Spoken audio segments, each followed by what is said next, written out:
they have a boot camp strictly on buying and selling mobile homes. Ah, okay. Mobile home Okay. parks, I should say. Mobile home parks.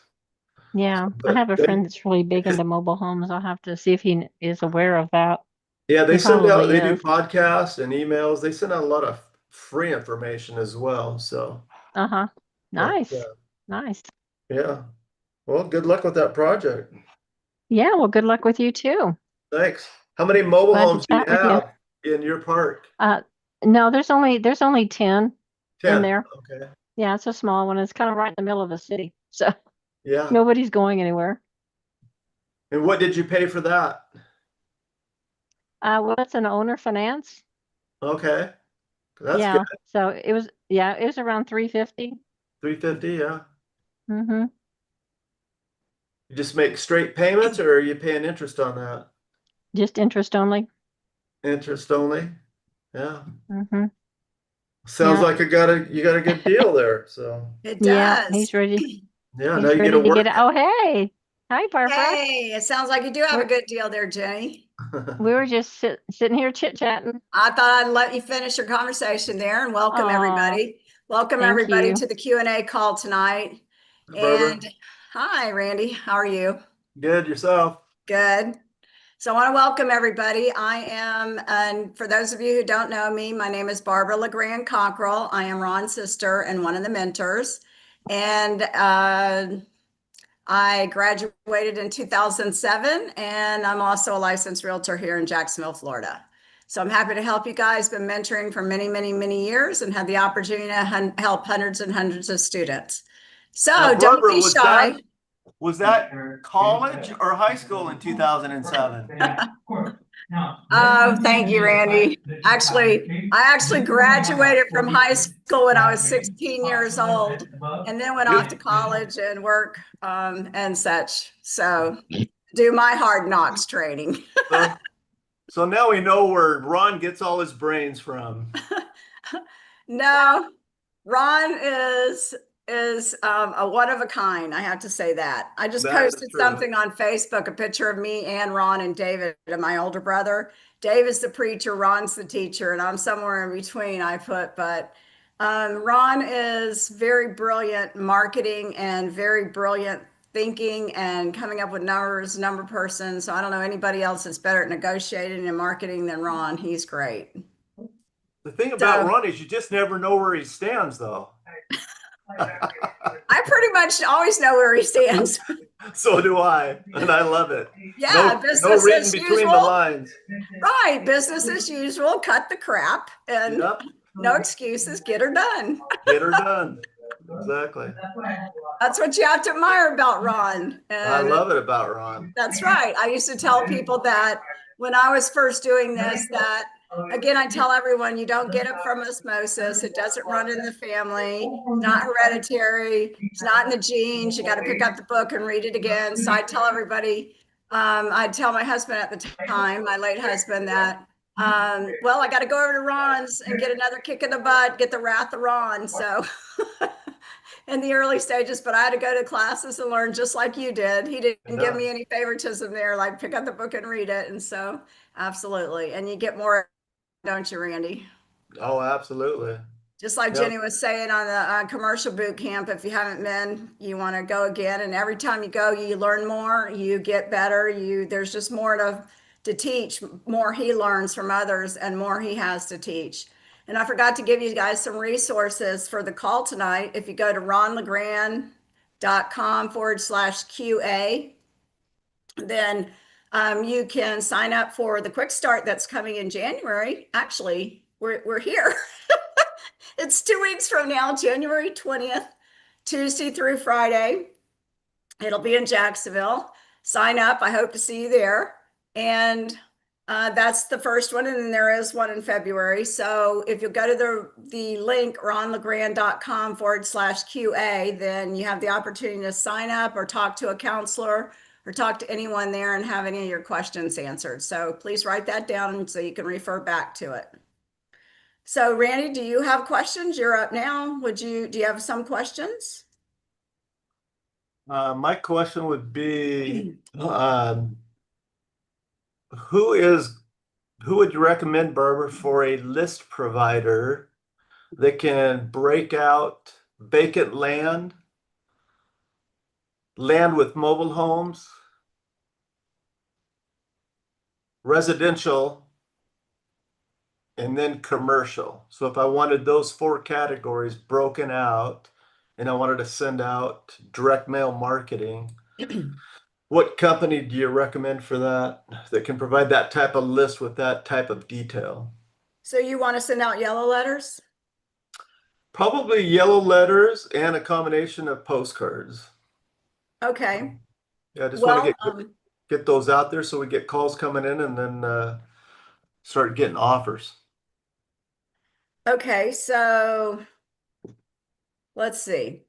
In Dreams, you can get list of residential, but you would have to specify zip codes and areas and so on. And then land, you can get there too. Vacant, you can request lists from out of town owners that are vacant.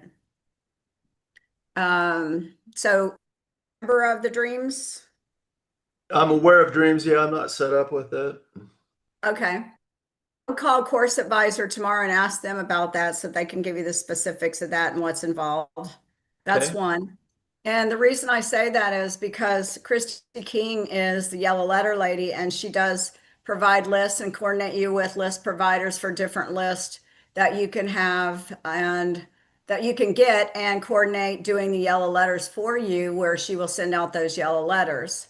Yeah. But I mentioned Dreams because to send postcards in Dreams is cheaper than you can send them out yourself.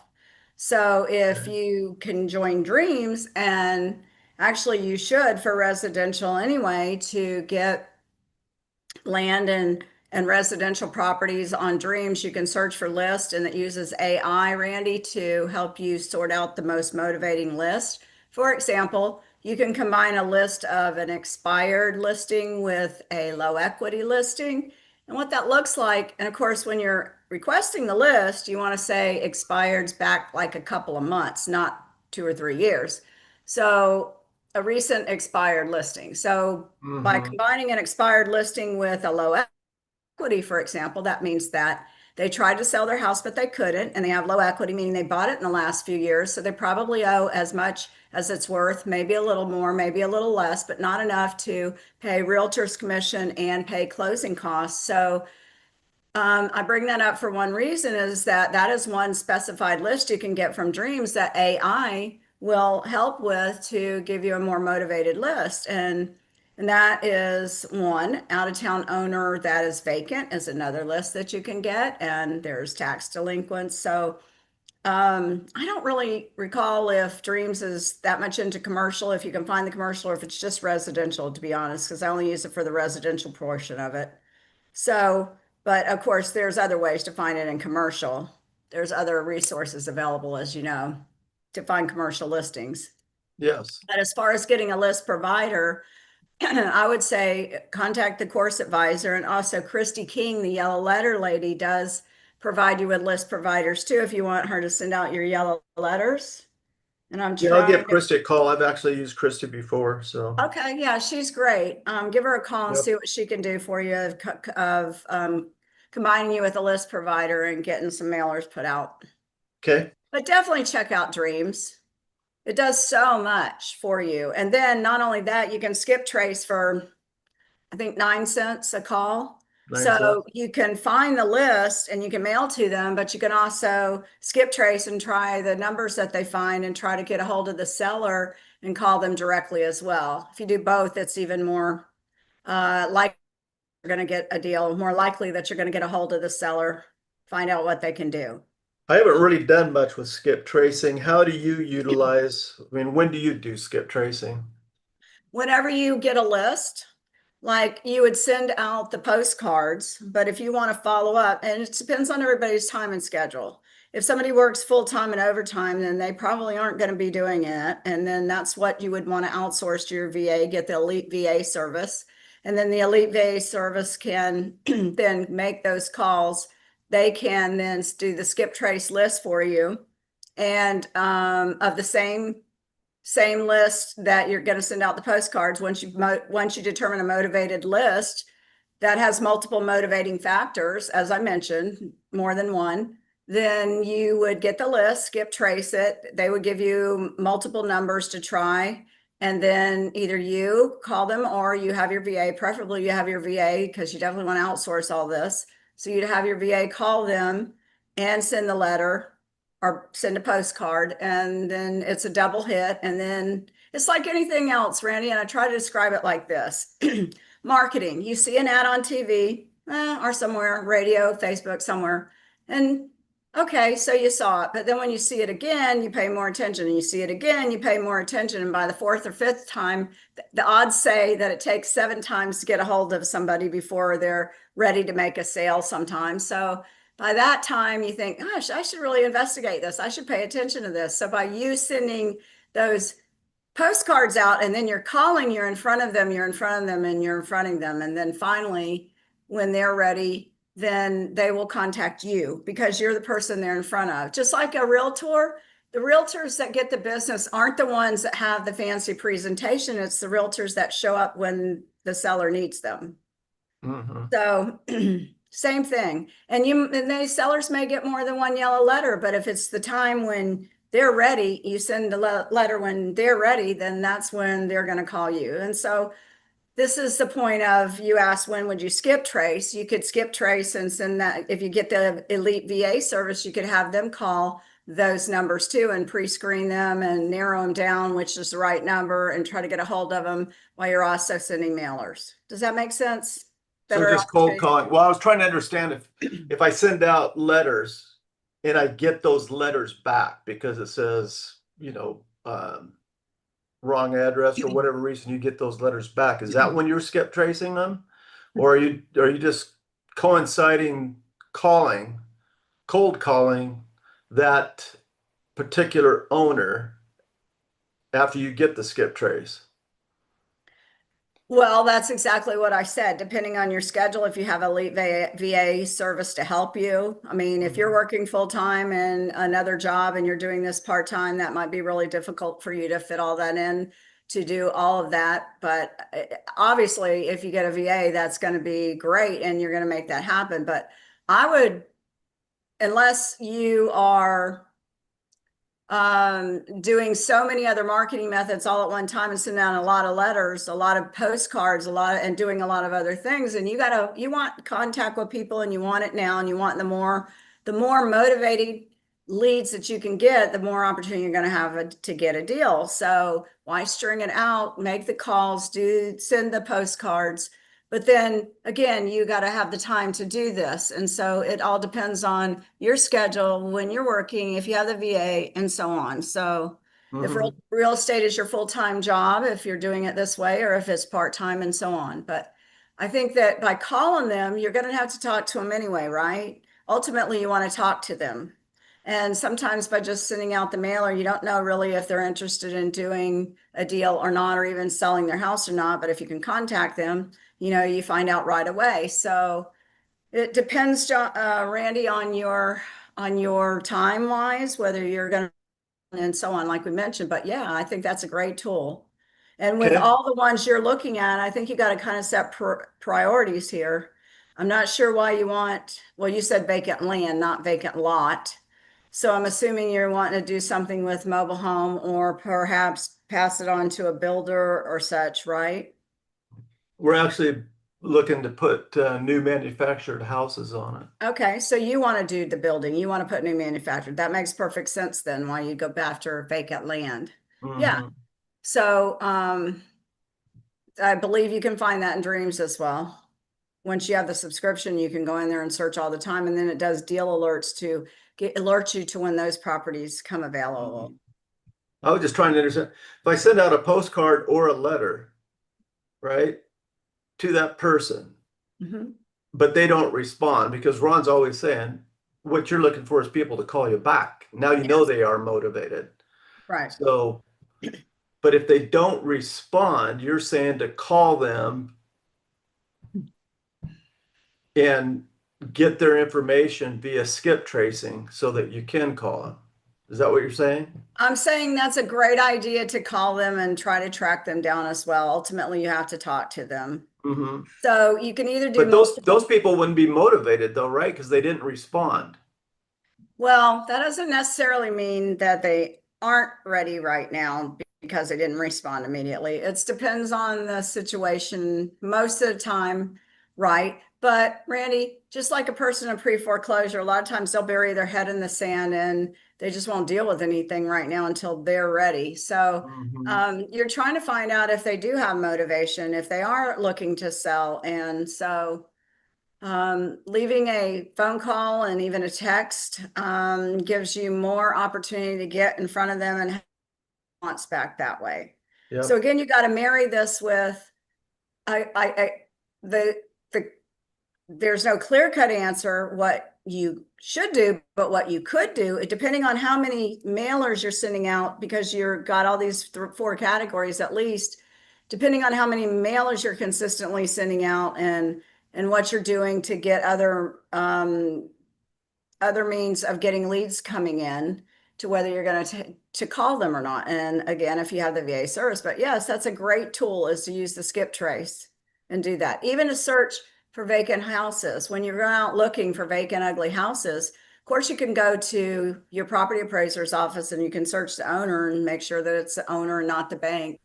And you can find out their name and you can try to Google them to get a phone number, or you could do truepeoplesearch.com, fastpeoplesearch.com, truepeoplesearch.com. Those are free sources that you can find onesie twosie phone numbers. But when you're in dreams and you got the skip tracing available, then you have that as well. So um, Yeah, that's all good. these things to find the leads, you want to go after volume because most sellers are going to say no, they're not going to be interested. So you don't want to be hanging around with a small list waiting for just them. You want to keep going, keep marketing. It's a matter of marketing all the time. Sounds good. Okay. Thanks for the All right. help. You're welcome. Somebody asked a question, what's the difference between the title company and the closing attorney handling escrow accounts? Well, a title company is a title company. Some of them have attorneys that they're affiliated with, and some of them don't. Some of them are just title companies, depending on what state you're in. I think California is one that usually just deals with title companies. And then some title companies have an attorney on their team, or they just have, or just they can have an attorney that is a closing agent, attorney that is a real estate closer that deals with real estate investing and realty agency transactions. So if you use a title company, though, they are definitely going to charge you a title fee. That's how they make their money. And they're going to push for title insurance. So that's something you want to be aware of. Because if you're doing terms, that's not necessary in that regard. If you're paying cash, you're getting it. You definitely want title insurance for sure. So I hope that answers your question on the difference of the two. And what you want to find is, I prefer having an attorney on your team because a lot of title companies aren't investor friendly, meaning they don't know how to do a land trust. They don't know how to do owner financing contracts or lease option contracts. They only know how to do standard realty closings with realtors. So I prefer an attorney, and the attorney can help you with all of those things. You just have to make sure that whoever you use is investor friendly and familiar with doing owner financing, lease purchase, and land contracts. Okay. Who else has a question? Hey, Barbara, I have one. Okay. I was telling Randy earlier in our chit chat that Fred just passed his realtor exam here in Oklahoma Okay. at first try and Yay. national and Oklahoma. I know. We're so happy. Anyway, he's now starting the process of interviewing brokers. And of course, we prefer to go with investor friendly brokers since that's going to be the focus. And I was also telling Randy about the difficulty here in Oklahoma wholesaling because you're supposed to be licensed. And so we want to use that. But as he's as he's interviewing this week, do you have any advice on questions that he should ask these brokers? Now, a couple of them we have met in RIAs here locally, so we know that they're going to be investor friendly, but some of them we have just kind of met out and about. But do you have any recommendations on how to approach those interviews? Yes. So first of all, he has to ask himself, is he going to be a realtor to be a realtor? Well, I mean, this is a friend of yours or your relation, somebody related to you? This is my husband. Oh, your husband's gonna just pass Yeah, his realtor. he Oh, and just passed his realtor exams. I heard somebody say, I heard friend in there somewhere. So it's your husband. It's my Okay. husband. All right. So that answers that. My question was going to be, what is their primary focus? Is their primary focus to be a realtor and get some listings coming in, or just use the realtor options and resources available to him and such? Is that his main objection? That's going to be, he just wants someplace to hang his hat. And so that would be the main objective. That's why we're trying to find the investor friendly brokers that are also kind of going in that direction as well. Okay. Do you have a local RIA group meeting? Yes, we have a couple. I would definitely go there and I would ask those questions and talk to realtors and lenders and anybody there that's being represented, title companies. They know the people that are the brokers that are have investors. Even attorneys know brokers that have transactions that, cash transaction and transactions that they repeatedly do for investors through Hmm. agents. And so the questions he wants to ask, he wants to make sure that is an investor friendly broker and that they understand what your husband's going to be doing. Some of Right. them just don't get it and they don't want you on board. That's rare, but there's still some out there like that. And so that is your main objective. Make sure you're welcome and you're not a foreigner to them. And um, that they support that. And then other things did you want to ask? Well, what if I have my own listing and want to list it? Am I still paying that same brokerage split? You want to find out what brokerage splits just so you know what you're dealing with. Obviously, if you're gonna put in an offer or something, then the higher the split would be better for you since, and then I don't know if your husband wants business from them to ask if they provide any lead sources for you as the agent of that broker. But mostly as an investor, you want to make sure that they are on board with that and okay with that because you will be doing marketing. And then everything changes when you're doing marketing now when you're a realtor. When you're sending out a yellow letter, for example, on the bottom of that yellow letter, you want to say, I am a licensed realtor with XYZ Realty. I want to buy your house, not list it. Well, you might want to list it, but I am interested in buying your house. If your house is already listed, please disregard this letter. That way, you're Okay. not involved in tortious interfering with a listing. If you happen to be Okay. sending it to one that's listed that you didn't look to see if it's listed, because you're not going to do that ahead of time. So you just want to cover yourself in the letter. So your broker needs to support you because who knows when somebody may say something, they got a letter from you and so on. But your broker can be a good asset, but also know this. If he is going to join an agency that is more focused on investing, then that broker most likely is not going to be training him or be helpful or be available so much to answer a lot of questions and things that he may need to know. As a realtor, there's so much to know. That passing that test tells you nothing. How it doesn't tell you how to market, it That's doesn't true. tell you how to make sales, just tells you how to try to not to get sued. and it tells you how many square feet there are in a mile. And I always forget that question until it's right before I have to renew my license. And then I got to remember again. I'm just I being honest. remember that one came up. Yeah, it's like, okay, I can't remember that one. Too many other numbers clouded in my brain. So, I've never needed that. But anyway, Never. um, so back to this. The point is that as a new agent, and you're going to actually function as an agent and not just use the MLS and not just uh, yeah, search for properties on MLS or something like that, then there's a lot to learn, and he may need some direction on how to use the forms if he actually does write a contract, and how to get a buyer broker agreement, and what you can do, what you can't do, and they don't teach you the forms and the licensing. It's all No. different state by state. And that's the whole big thing that changed a year and a half ago, 2 years ago. I forgot when, but the whole market changed. And now, so you have to get agreements for everything. And so, my point being is that if he wants to act as a realtor in any way, then he wants to make sure that broker is going to be able to have time for him if he's just focused on investors, to be able to help him and answer questions as a newbie. That's important. Okay.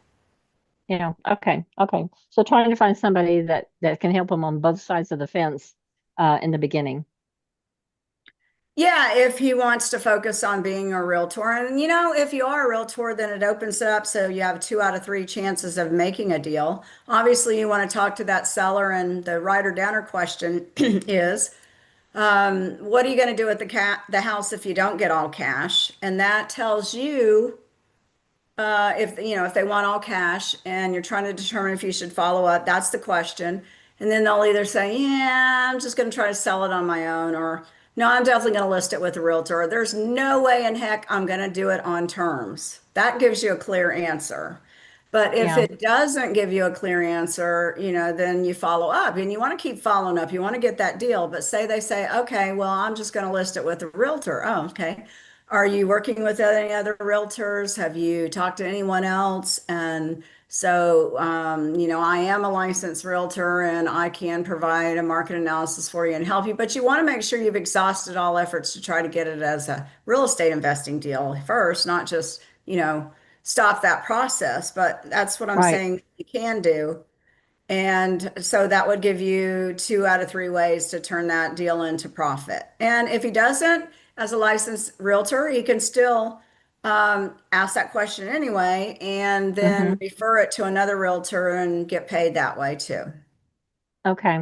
I know that when I run my probate stuff, and then when I get to talk to people who actually may call me back after I sent them my little yellow stripe letter, um, a majority of the people really aren't interested in terms. They just want to move the house on, Sure. and they prefer to go with the realtor. So I would be able to dovetail those to him, no?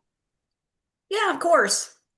You don't have to disclose you're a realtor until meaningful conversation. So, like, if you're talking to the seller and you're going through your normal script and you're using the property information sheet, the lead sheet, you know what I'm talking about, the section in B, Right. right? Yep. And you're Yep. asking this question right here in B. And, we can either buy on cash, that Yep. question.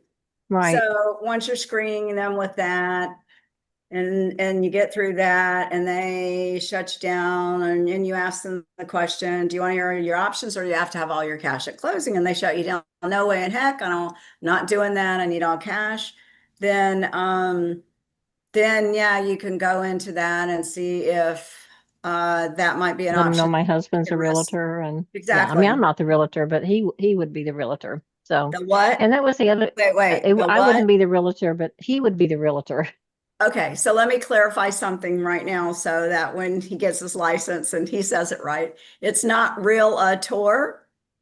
And it takes most people, you got to practice this. It's realtor. And most people Realtor. always say realtor. I'm in Oklahoma. We got that southern twang down here. I have a friend that moved to Oklahoma, and she loves the beaches. and she's doing some kind of marketing thing for something, not really real estate at all. And what'd she call herself? The Beachy Okie, or the Okie Beachy, or something like Okie, that. I forgot. the Vici Okie. There you go. Anyway, yeah. Yeah. So So we're just trying to figure out, how we divide that between him and me. If I'm the one trying to get a contract on it, if we have to reveal that he's a realtor, if I'm getting the contract on it myself versus him getting the contract on it. You know what I'm saying? is he in Initially. your LLC? Yes. Okay, then We can yes. change that though. Yes, you can. And it might be a good idea. That way, No it's conflict. no conflict. I mean, not that you have to. Certainly it gives credibility if you're a realtor, but it's a litigious society and who knows? And you won't, if, wait, if he's not in your, wait, if he's not part of your investment company that's going to be doing the buying and only you are going to be doing the buying, it might help you to do that. Um, that's just an option, though. I don't see that it would hurt you right now. He just has to fully disclose. Yeah. And if it doesn't, the letter doesn't hurt to say that at the bottom. It's just you're fully disclosing because you got to disclose that meaningful conversation anyway. If you were to go out to if you were to have a further conversation with them, or you were to meet the seller at the house, or you're going to go over a purchase and sale or anything, you have to disclose that you're a licensed real. He would, that he's a He licensed would realtor. And if he obviously, went with he's us. going to be dealing with people and prospects and customers too. So he's going to have to Yeah. disclose anyway. Yeah. Yeah. Okay. Yeah. And we want to do it the right way. We're not trying to be sneaky or anything like that. We want to do it the right way. And so I'm just trying to line up in my mind, um, what needs to be disclosed, what doesn't. And I'm okay with just being upfront with people if I do talk to them and they absolutely do not want terms to say, well, my husband is also a realtor investor. And we can certainly go at that angle with them as well. Okay, that works after you practice realtor. Realtor, realtor.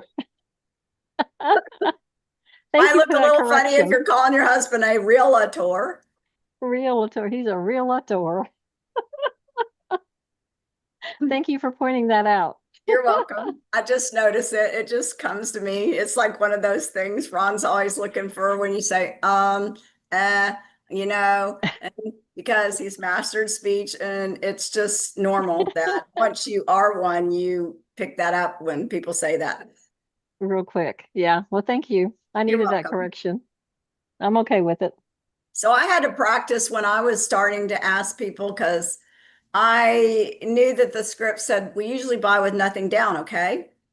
But I had to practice that for a long time. So just like you'll have to practice this to make sure that I knew that every time it came out of my mouth, it would come out with the right tone.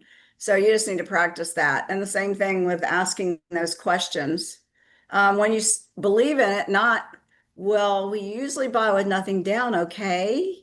That's not convincing. But when you believe in it, you'll say it convincing, and you'll say it with authority, and you'll say it with belief that it'll happen. So that's all about that. Okay, so there's some questions in the chat. It said, do they both handle the escrow accounts the same?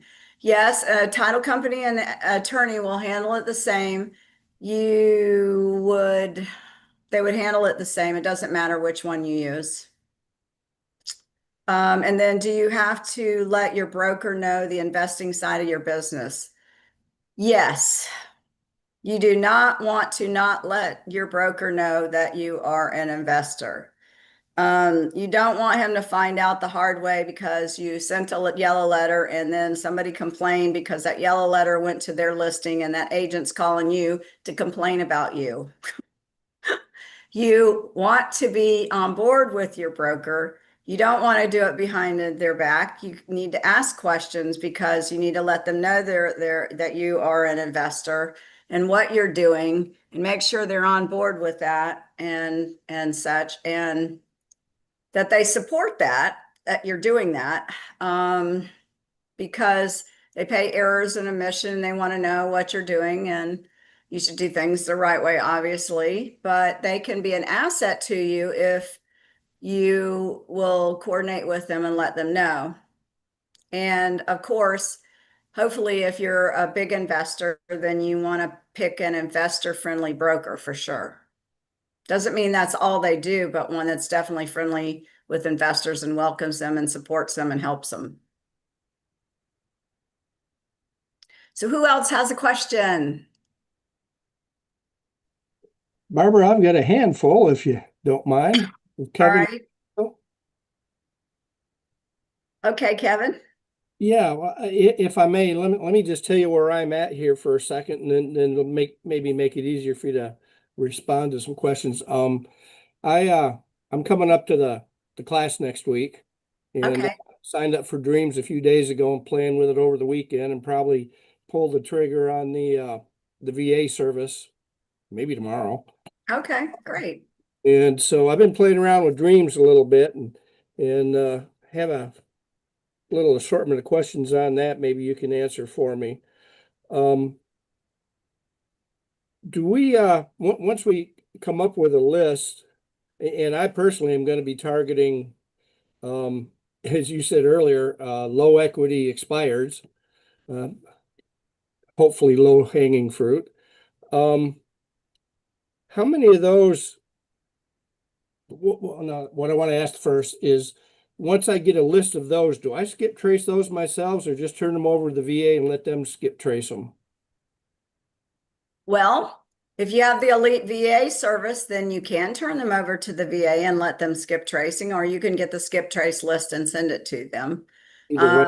And so if you will use that link that I provided, ronlegrand.com/QA, or call Global and talk to a course advisor, then they can help you with giving you information on what would be involved in getting a VA, an Elite VA, to do that for you. And so you have options.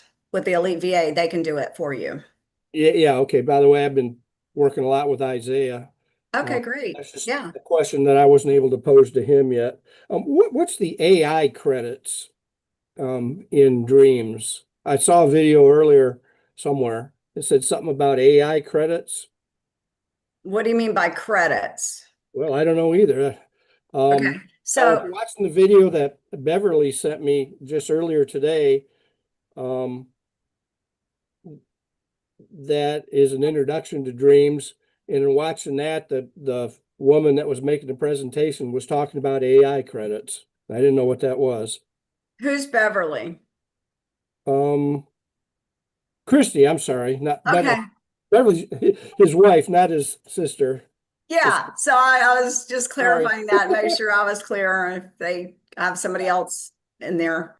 Okay, so Christy, so when AI credit, so AI, what Dreams does is it uses AI to find motivating sellers. So you if you combine lists, for example, expired with low equity, then you combine them together and that makes this great motivation, right? Because they couldn't sell on their own.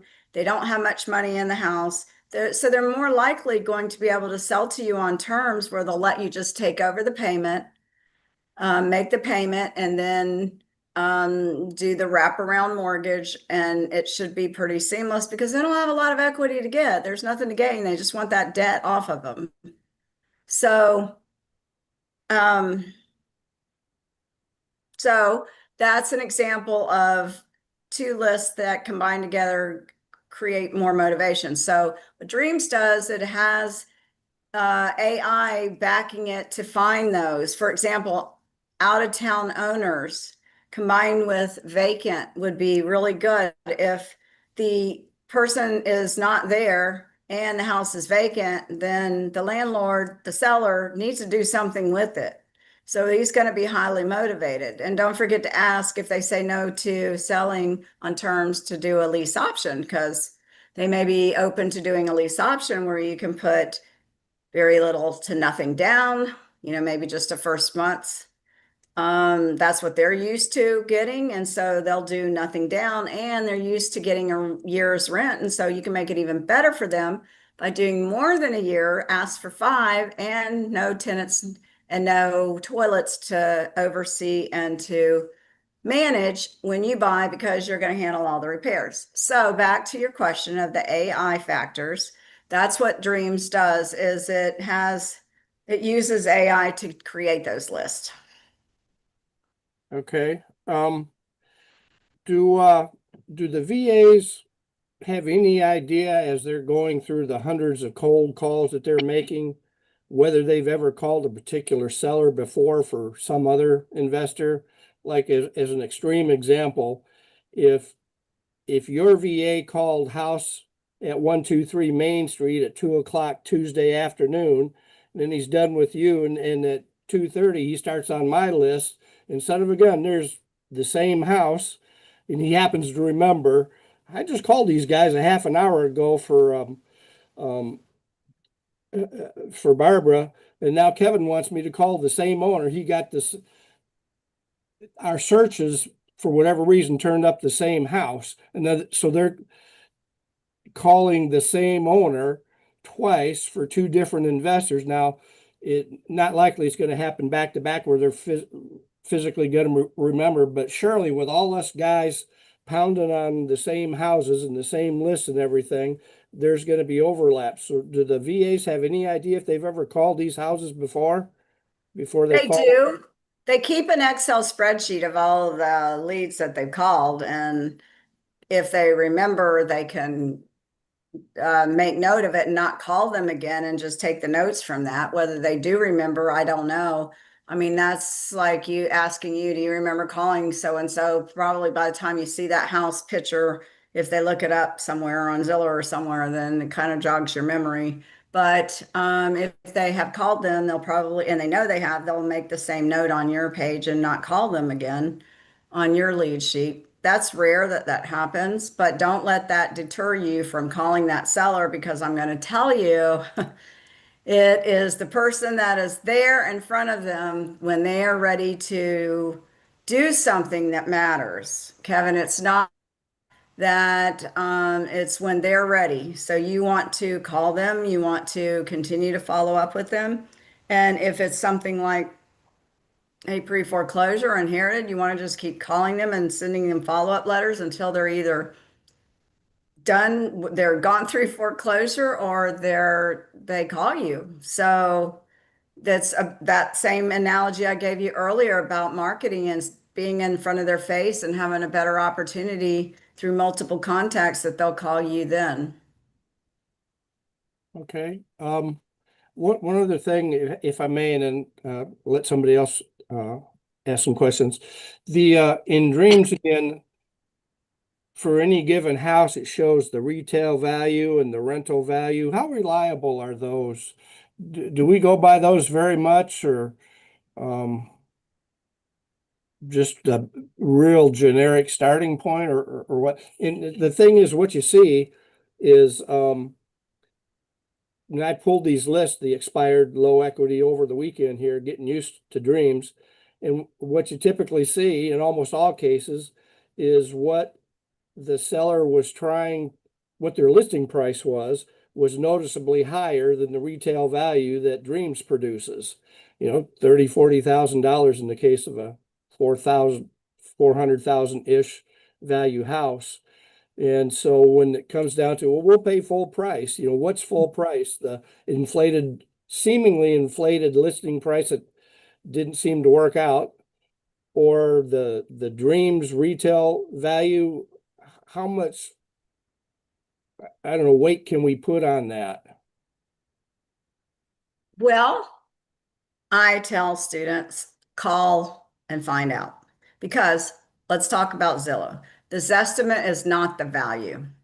I tell my students, before you make a call, look it up on Zillow. Take a quick glance. Look at the house. See what you think. Is it a pretty house? Is it an ugly house? Just look at the pictures. If it's on the market, does it need, is it dated? You just can tell a lot just by glancing and voila, you have some input. I would say that the rental estimates, the rent Zestimate in Zillow is usually pretty accurate, but the Zestimate itself is not. It is not the value. They tend to be low, but that's not always the case. And sometimes you're going to get a seller in that case that's $40,000 more than your dream says that might have factors that you don't know about or that dreams isn't taking into consideration. Kevin, that house might be on the water side of all the others that Zillow is given a Zestimate for. It might be on the other side that has water. It might be on a golf course. It might have well, yeah, water, golf course, those add to value. It might have another structure on that property that you're not aware of. They may have had some massing improvements, like they added this 4-car garage. You don't know. You don't always know that, and Zillow's not going to know that. And so when you have something like that that looks skeptical, I would say don't let it stop you from calling, but be armed with that. And I always just ask. So, Kevin, you're asking 350, what do you think it'll appraise for? And they say, well, I don't know, 350. And you already looked and you see comps in there that are 275 and say, well, I guess I'm not seeing that, Kevin, because I was wondering, did you get a market analysis from a realtor? Do you have an appraisal? Just trying to figure out how you came up with your asking value. And usually you'll get your answer. Well, that's what I'm asking. Or, yeah, but mine has this, this, this, and this. And Zillow isn't accurate. They might even tell you Zillow isn't accurate. We know that, but you're just trying to get out of them how they came up with their pricing. And usually you'll find out. They'll alert you, or maybe sometimes they are just selling for too much. But that's what you find out on the phone call. So I would say that Zillow's estimate is definitely not your ARV in any way at all. You want to find your ARVs from your dreams by looking, not just taking the number that they say, but by looking up the comps that are like that within the close proximity. You know what a comp is, what's sold, not for sale in the last 6 months, that's in close proximity, blocks if possible, depending on how rural your area is. That is the same square footage, same kind of age, same kind of condition, as close as you can find, as close as you can find to the number of beds and baths. And by the way, a 4-bedroom house is not necessarily worth any more than a 3-bedroom house of the same square footage. Would it might be more desirable? Possibly, yes, because it's a 4-bedroom house and someone would like a 4-bedroom house better, but it doesn't change the appraised value. So back to your question then is, I'd say trust the rent comps, but then not the Zest comps. It's just an idea for you to go on and then you verify. But you don't do any of that. Let me make this clear. You don't go looking up comps and doing a lot of analysis before you pick up the phone and just call the seller. You don't want to do that, or you're going to be wasting a lot of time on ones that aren't going to work out. So get in the habit and train yourself to not even sabotage yourself by thinking that you get a lead, you go to Zillow, you look at this estimate, you look at the rent assessment, you look at the condition of the house, you got a good assessment in a few seconds, and you pick up the call and call the seller. And then and you go from there. Because Okay. you're going to know if they're interested in terms and the terms question, or you're going to know when you ask them, well, what's the least you'll take for cash, how low it is compared to even the Zillow's estimate or what they're asking. You'll know if they're going to be a deal or not. And then if you think it will be, then you verify. Then you go do the comps. Then you set up the appointment and you verify, of course, and go from there. Okay, wonderful. Thank you very much. You're welcome.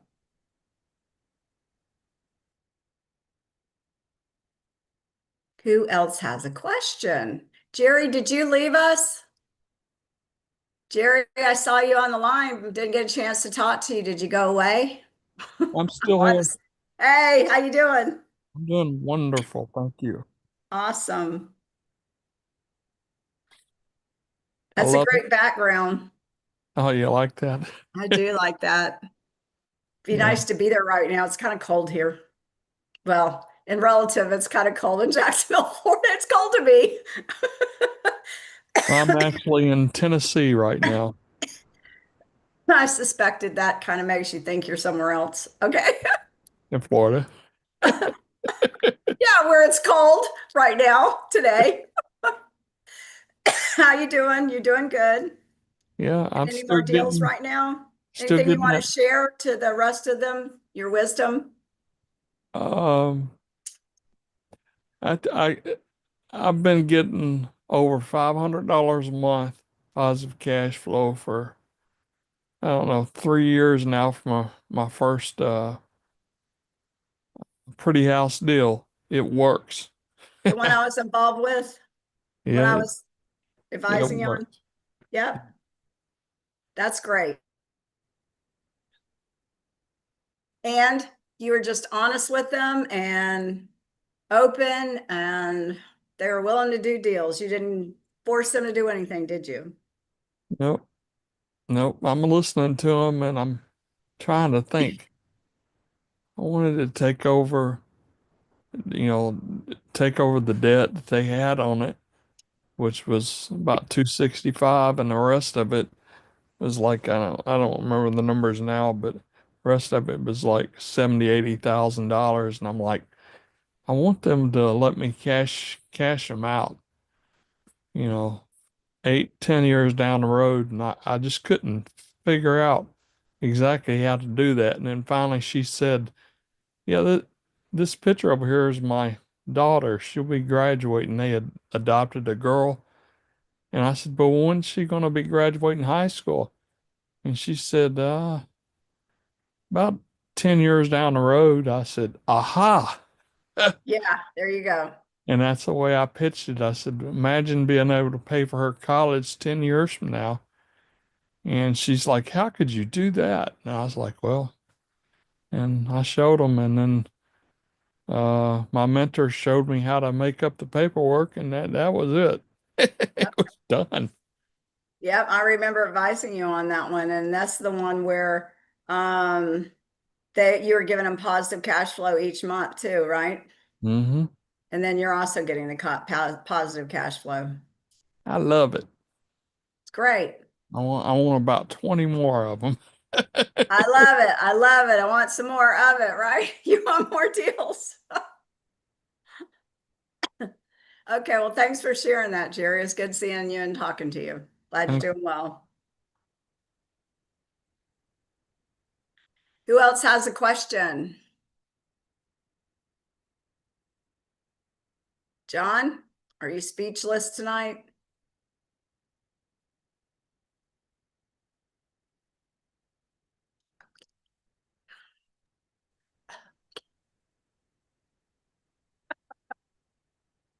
All right. So, Jerry, you have any questions? No? Okay. I do. This is, Kevin, go for it.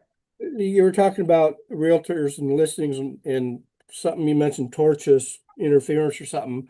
Does that include, I don't know what that is exactly, but does that include sending any mail to an active listed property owner with the thought that back to high equity, well, they're maybe not going to be able to sell this thing. It looks like they're asking way too much.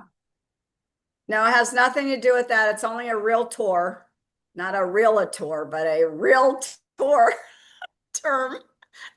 Sorry, Judy, I had to throw that in there. It's a realtor term, expression or statement or used. I mean, I don't know what else it's used for. I just learned it in real estate training, but it means that it's one agent interfering with another agent's listing. They call it tortious interference. If an agent has a listing and another agent's trying to get that listing out from under that agent or trying to get the business away from that agent, it would be considered tortious interfering. So if you sent a yellow letter out and you didn't disclose that you were a licensed agent and you said you wanted to buy their house and you just happened to send it to one that just happened to be listed with the realtor, and that person, maybe that agent happened to know you were a realtor, then they could complain and they could put a complaint in against you for a lot of different things. Call your broker. That's why I was telling Jenny and the other person that, yeah, you want to let your broker know that you're doing the investing side of the business. You want to let them know what you're doing and that they support you and such. You don't want them to find out by surprise for sure. So that's all that means. It has nothing to do with anything else that I am aware of. Okay, thank you. You're welcome.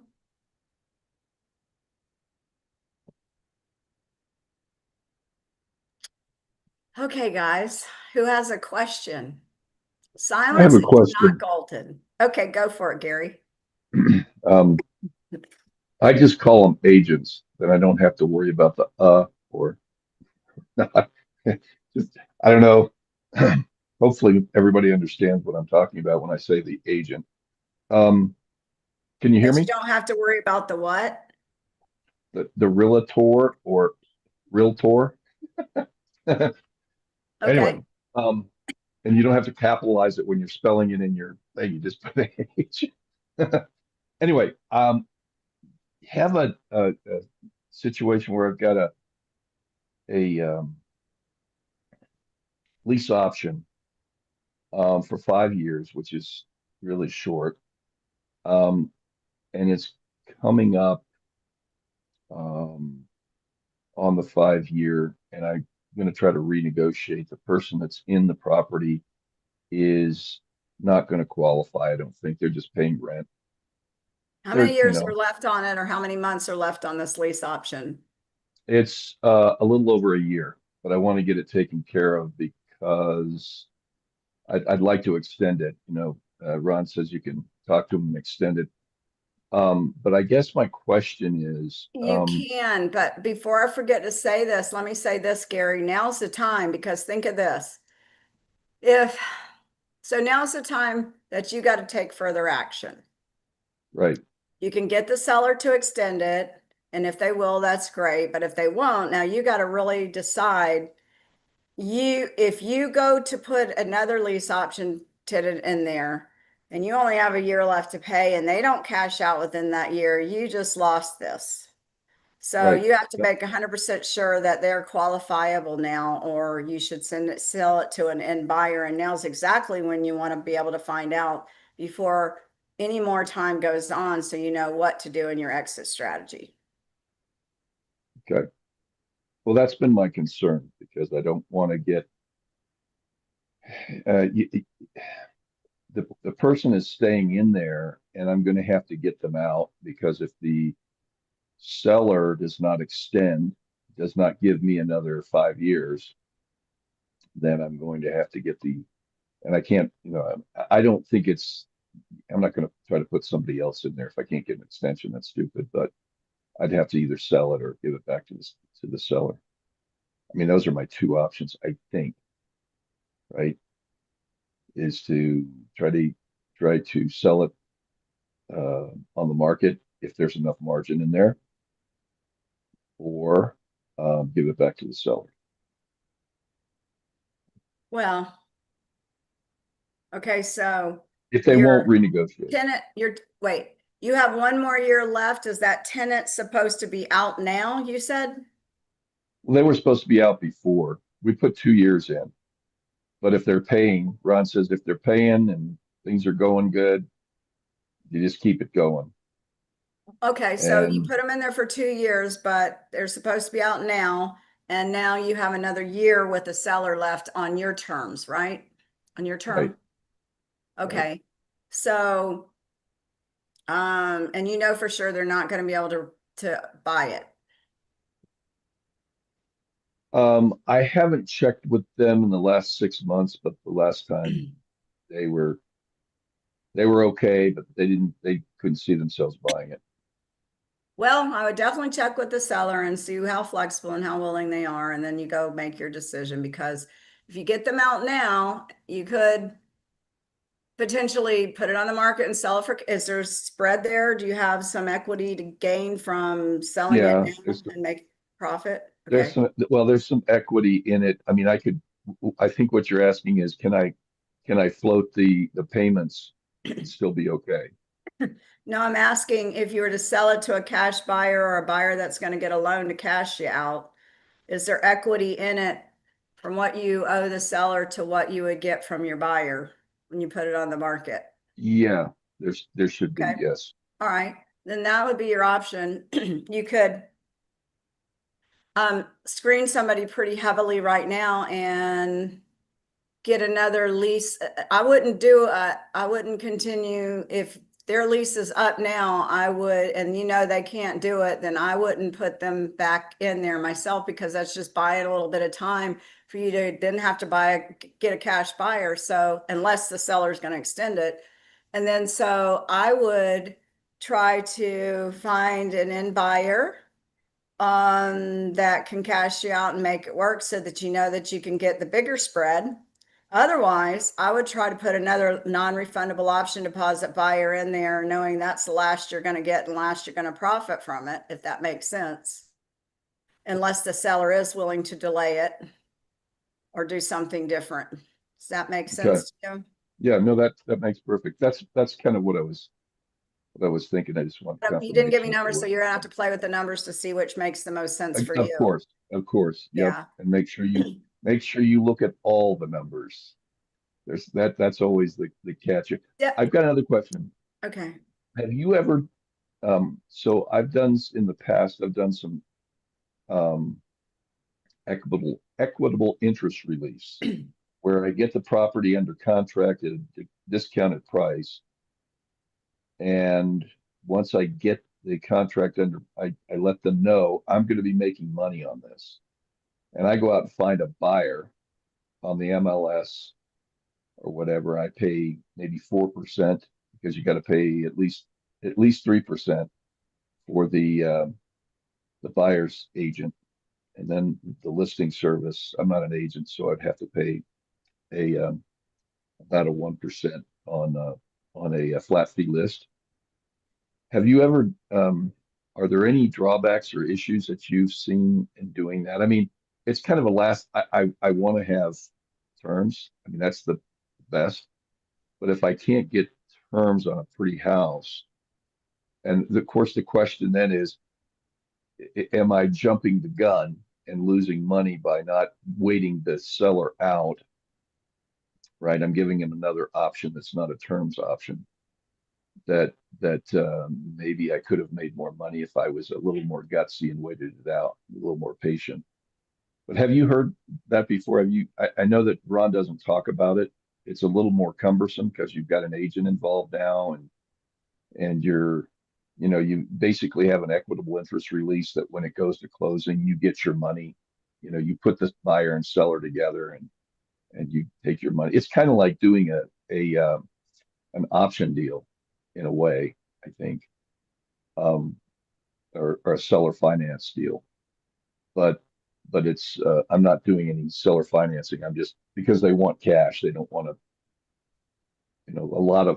Most of the people don't want to deal with terms. At least the ones that I've dealt with. That is true. Did you say you are a realtor or not? No, I am not. Okay, well then, you can't just sell somebody else's property without acting as a realtor without a license. So therefore, in order to sell somebody else's property, you would have to have an interest in it yourself, meaning you would have to have it under contract. Does that make Correct. sense? You have to have an equitable. You're exactly right, and the contract has to state that that's what's going on. Yep, exactly. Okay, and to my knowledge, and in Florida, you have to have permission from the seller to list their property. They have to sign that they're going to allow you to list it on the multiple listing service. You can't do it behind their back. You can't do it Unless, just with a contract. well, yeah, but you're talking about what you're talking about doing is just listing it and working it out where you're going to get so much over a price, but you can't do that because you're not the realtor. So now you're the investor. You have a contract, Right. and it's basically finding another buyer and either assigning it, which is not likely you're going to do that on the multiple listing service, or then you got to make sure that if you're on contract to buy it and you don't already have a buyer lined up and you have to do a double closing, then there's double closing cost, and you got to factor those into consideration as well. Make sense? Right. Right. Well, typically what I've done in the past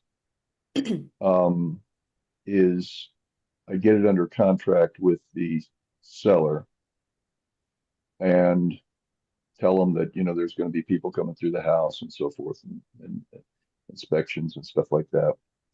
And I list it on the MLS and get buyers through, and then choose the buyer that and then I go to closing, and the closing is just basically a almost like a pass through, because they see, oh, you've got equitable interest in this, you've got an agreement, so we're not going to double close it. I don't have to close it and then do it again. And at least in where I'm out of, they don't require that. So, but it is I will say it's more cumbersome. But you got permission from the seller to put it on the multiple listing? You didn't just do it on your own? They signed it?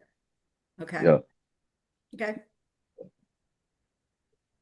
Yep. So. And so what are you in this? What am I? Yeah, when you're advertising, I'm a you're middleman. advertising as you are, it's your property because you have a contract in it then, and they're calling you directly, And not the seller, because it's I have a equitable flat fee interest in the listing. property. Yeah. I have equitable interest in the property, and then that gives me the opportunity to go turn around and sell it. And what kind of agreement do you have with the seller that you will get the difference in your purchase price and what it sells for? They're going to see that at closing. They're going to see that I've got that money is going to be dispersed to me. So I make sure they understand I'm going to make some money on this. Okay. So I try to keep everything. I think there was someone else that was talking earlier. I want to do everything right. I don't want to, right? I don't, and I've had a lot of agents over the years when I've done this. You can't do that. And it's like, no, I have checked with the attorneys, and we've got the contracts, and we're good. You can But do because that. there's always someone out there that thinks they know, anyway, you can't sell the Yeah, you property can get without an attorney to draw up a special listing agreement for you that says that language in it. Yep. Well, So, and you I've already can't got do that. Never mind. You can't do that. You're not the licensed realtor, so you wouldn't have a listing agreement. Never mind. You just have to get the permission from the seller to list it and your agreement to buy with the seller. Yep. And I usually use obviously use the contract the agent writes up. And, yeah. But boy, dealing with agents, not that I'm trying to be offensive to you, but boy, they can be some of the most, what is it, when money's on the line? Yeah. Yeah. Well, I Most of think them there don't was, get it. yeah, what's your character worth? Anyway, so thank you. I appreciate your input on that. You're welcome. Who else has a question? Yeah, this is Eric here in St. Louis, Barbara. Hey, Eric. Yeah, I met you in March at the Quick Start, you and Papa and the whole staff and everything, okay? I was there at the Quick Start. Hey, I'm talking about wholesaling. Is there any problem with when there's realtors involved with the wholesaling and you can split it with them type of situation? Can you shed some light on that? Just talking about wholesale, put your wholesaling cap on for a second. What's your question? Well, basically, what's your success rate, or what's your opinion of wholesaling with when there's it's already listed with a realtor? Not good. Done? Depends. Do you have a lot of connections with end buyer investors that want to pay cash and want some rehabs? Because most of the time you're going to find a deal on MLS. The wholesale is when it needs repairs. Otherwise, they can get top dollar. Unless you just happen to have one of these sellers that's just wanting to move on and sell quick. So Right. the Well, building that, to answer your question, on building a buyer's list, with those type of people.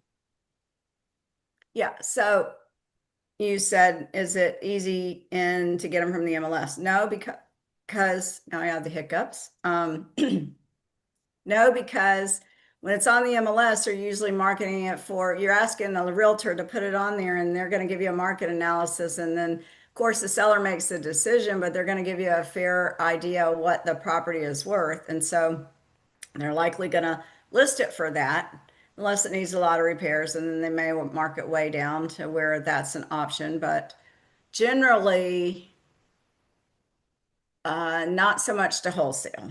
And all the experience that I've been doing, working with investors, working with, uh, looking working with, trying to find it. It's looking on the MLS to find a wholesale deal is not a good place to look. No, you're not likely to get that. You want to get those wholesale deals out there when you're going to look for vacant, ugly properties and overgrown Right. yards and stuff like that. Okay. Not to say that it's not possible. Now you can buy for cash in the MLS deals that might work cash, but not necessarily. And a lot of them see a lot of realtors will not let you assign it. So when you enter into a realtor contract, then they usually check the box that says not assignable so that you can just play with it and try to locate your end buyer before your closing date. Right. So that usually doesn't work. So trying to wholesale a deal that's listed in the MLS, those are the complications you're going to run across. Now, if you're going to buy it for cash and fix it up, sure, there's deals out there you can still get. And you can negotiate them down as well, but not likely where you're going to just get it under contract and they're going to let you assign it.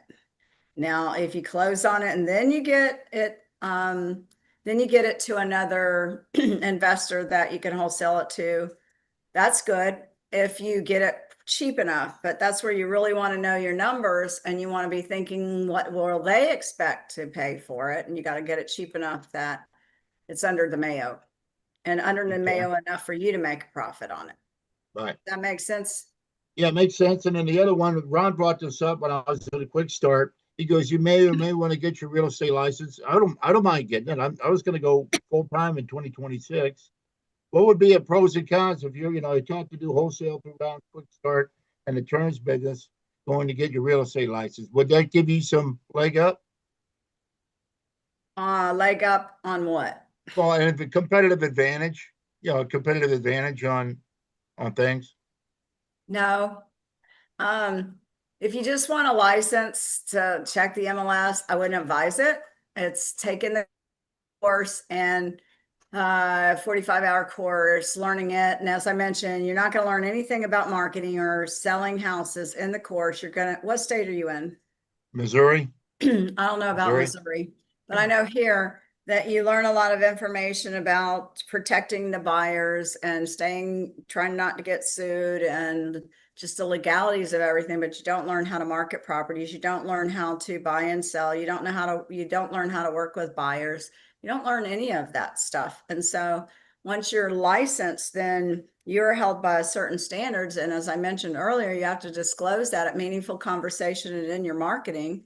So that has to be disclosed. But if you're just looking to get in the MLS and get deals, you can get a realtor to help you and work with that realtor to send you those and to send you expires and so on. So I'm Yeah, looking I've at done that before on flips in the past. I've done Yeah. what you just said. It's Yeah, all and that was dependent on okay. you, Eric, and what you want to get out of it. But I'm saying don't expect to get your realtor's license expecting to learn about investing. No, it doesn't work that way. So if you want to use it to make deals, maybe as I mentioned earlier in the conversation, where you wanted to do some listings or you wanted to just refer it to another realtor, then get a referral fee, you could do that. But just to go get your license because you think that's going to give you an advantage on being an investor. I see you're no spring chicken like I'm not. So I Right. don't know if that's what you want to invest in for going forward. So I'm just Right. saying, if you are young and starting out in real estate, it might be helpful. You got lots of options and such. But I think you mainly want to focus on investing. So I don't want to be negative about it. It can help, but I wouldn't do that for just primary thinking it's gonna help you in your investing as much. Well, you answered my question, Barb. Thank Pardon you. me? So you answered my question. Thank you.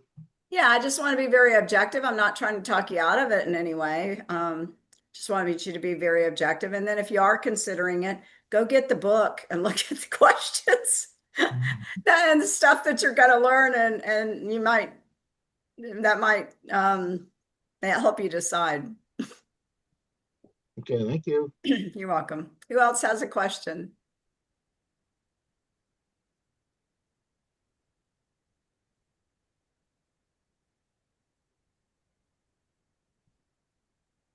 Keith, do you have a question? Hey, Barbara, can you hear me? I can. Hey, Barbara, Canal, how are you hey, doing? I'm doing good. How you doing? I'm doing great. Long Good to time hear no you. hear. Yeah, good to hear your voice again. Yeah, You're what? I said, good to hear your voice again. You too. Yeah, I was just being patient and waiting until I can ask you a question though. Okay. But let me ask you this. I got a wholesale deal that I'm trying to do, I'm trying to get done. But let me ask you, I'm just trying to decide, I'm just trying to see which forms do I use. Uh, I mean, which forms do I actually use? The standard with the purchase and sale agreement. I use that, and will I also use an assignment to go with it, or just the purchase and sale agreement? Yeah, there's only one form to use when you're buying, unless you're buying an all cash. There is a special one in there for all cash, but there's only one for buying. That's the purchase and sale agreement. So yes, you would fill that out. And then if you're going to wholesale it and you're not going to close on it, meaning that you're just going to assign the contract to someone else, and that's when you're going to use the assignment fee.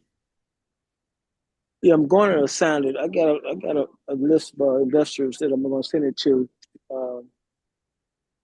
So I got to use two forms: purchase and sale agreement, and the assignment Assignment. form. Yeah. Ron's got a new one out there on the Gold Club.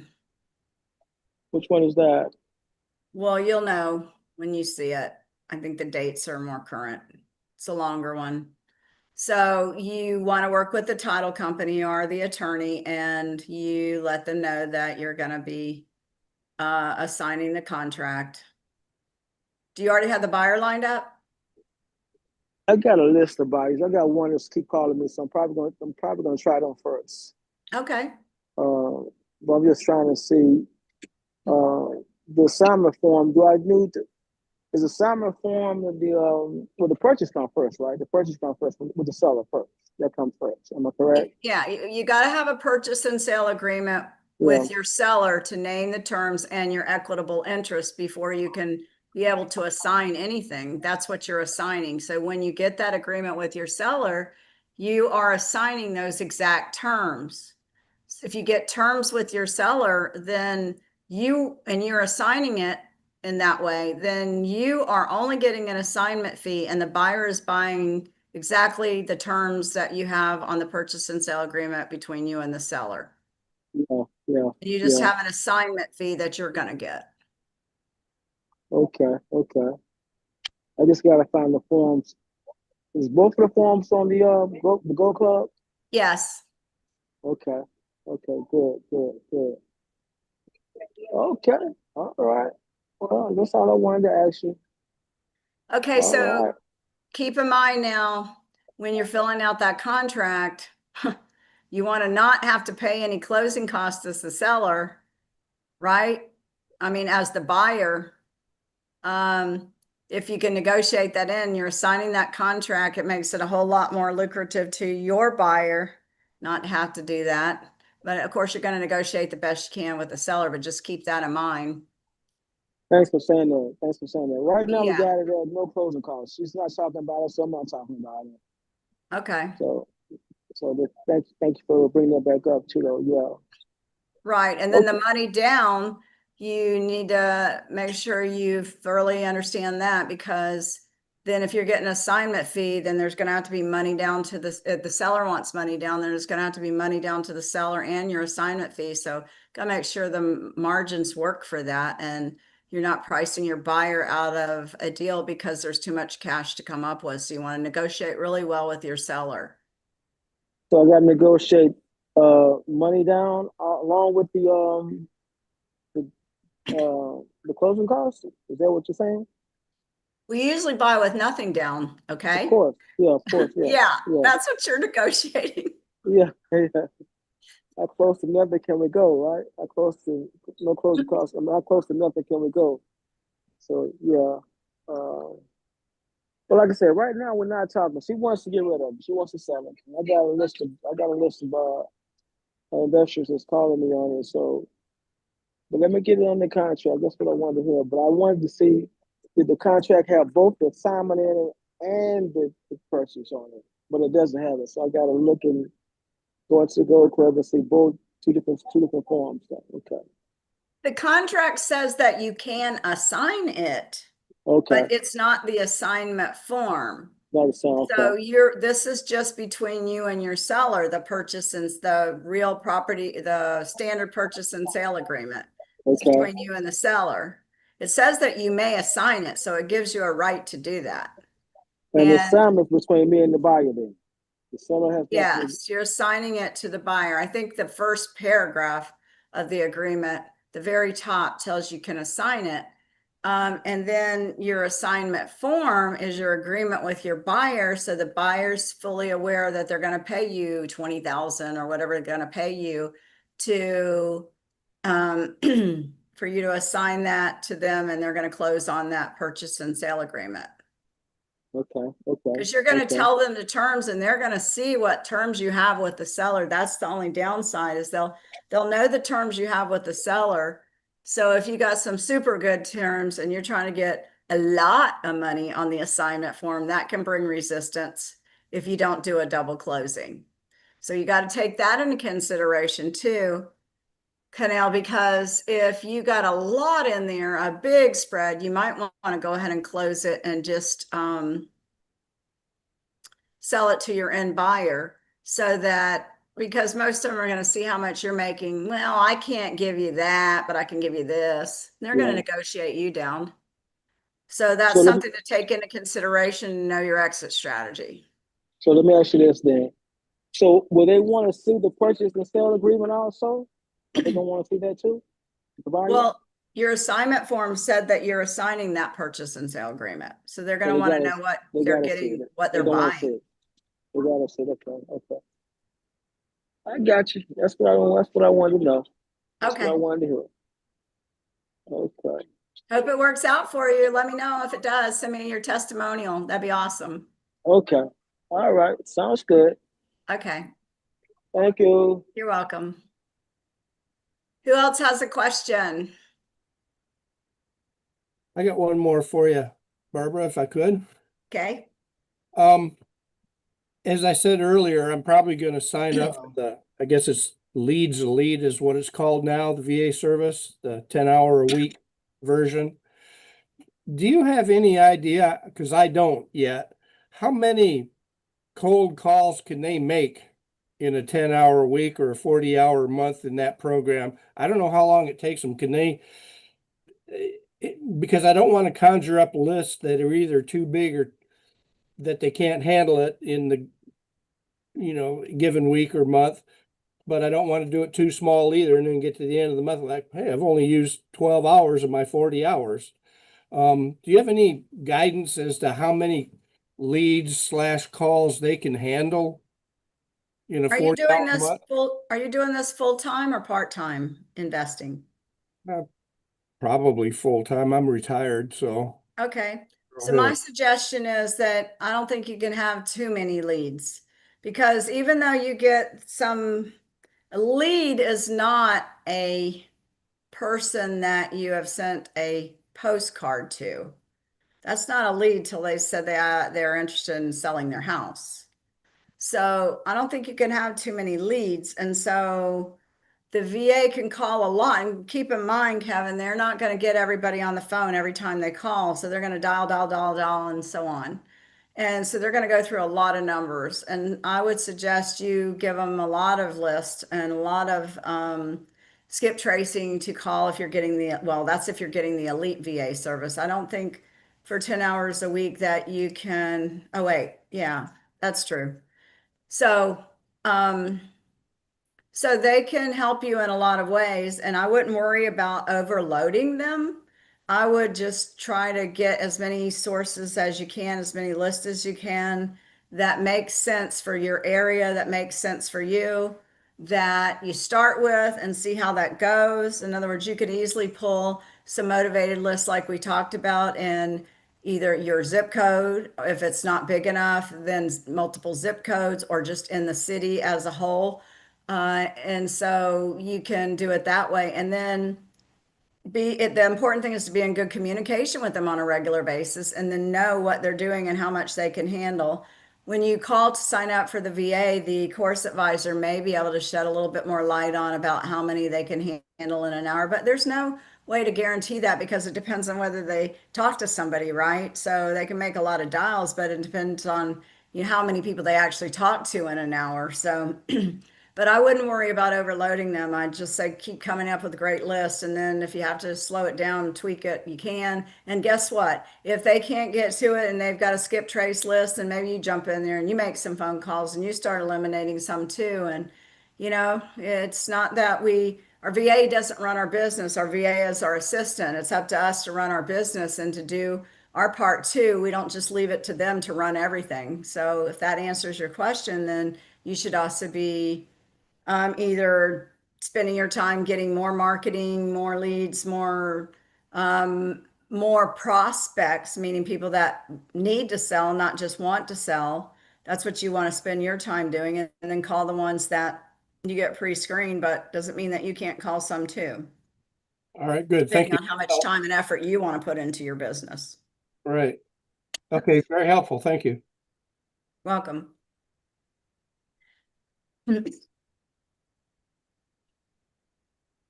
Happy New Year to you too, Randy, and all of you. Hope it's a great year for you. There's some exciting things happening, and I think it's going to be good for investors.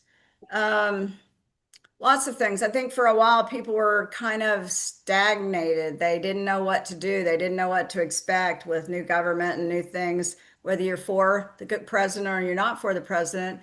They were still stagnant and wondering what's going to happen, how are things going to shake out. And so I think things have changed right now, and people are more open to act on things, but with more and more people, just the economy and in bad situations and in unfavorable situations, there's going to be more and more sellers that need to sell their house. And unfortunately, more people are losing their jobs. That's not a good thing I ever want to see, but it does make it more favorable for an investor market. So, um,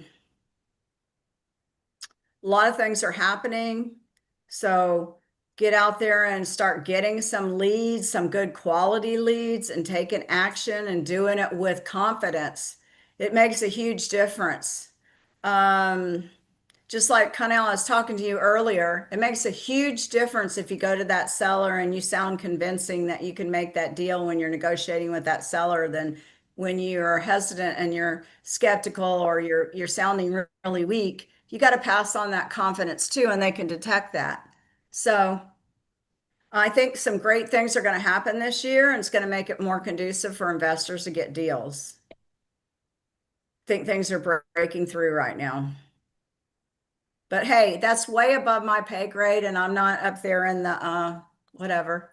So I'm not Powell, and I don't know. I don't make those decisions, just an opinion. Who else has a question?